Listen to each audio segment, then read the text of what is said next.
At the end of every flight, you are now required to submit your times via FOS Mobile. In order to do so, open the FOS Mobile app, select the trip in which you're doing and the leg in which you've just operated. So here I've got RMZ, leg 3, Sarasota to Fort Lauderdale. I'm going to select and open the post-flight menu. And here's my post-flight report. You notice there are several items on here with an asterisk.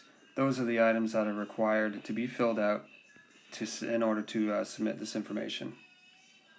At the end of the flight, you're going to take the times in which you have recorded on your flight plan and enter them into the report here by simply tapping on the out time, the off time, and so on and so forth.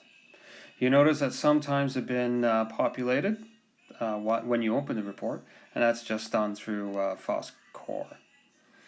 Now, one of the issues that we've been having over the last few months is the confusion between flight time and block time. You notice at the bottom of the out, off, on, in section on this report, there is flight time and block time. Now, this is how the Americans describe their aircraft times.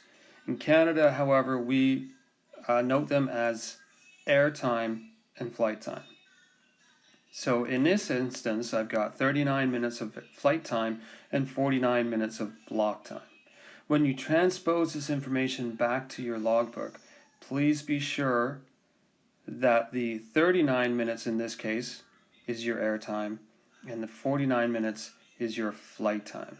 This can be a little bit confusion just by the way in which it is noted here as flight and block time, but just be aware that the information you're writing into your logbook is correct and it makes sense.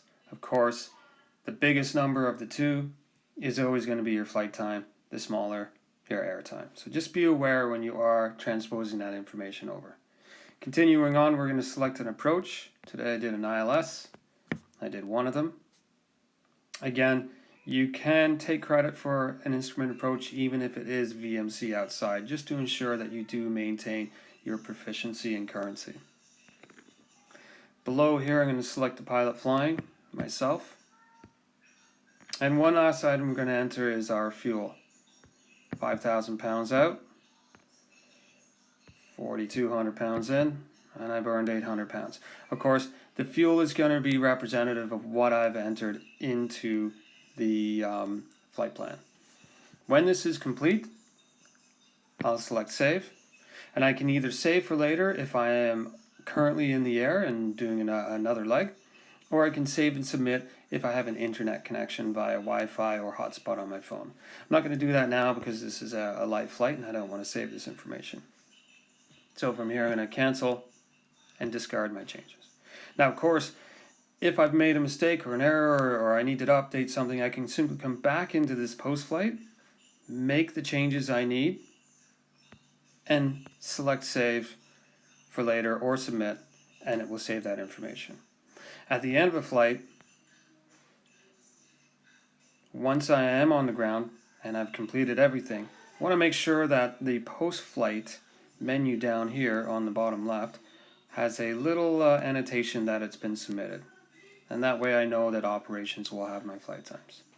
And that is how you submit flight times.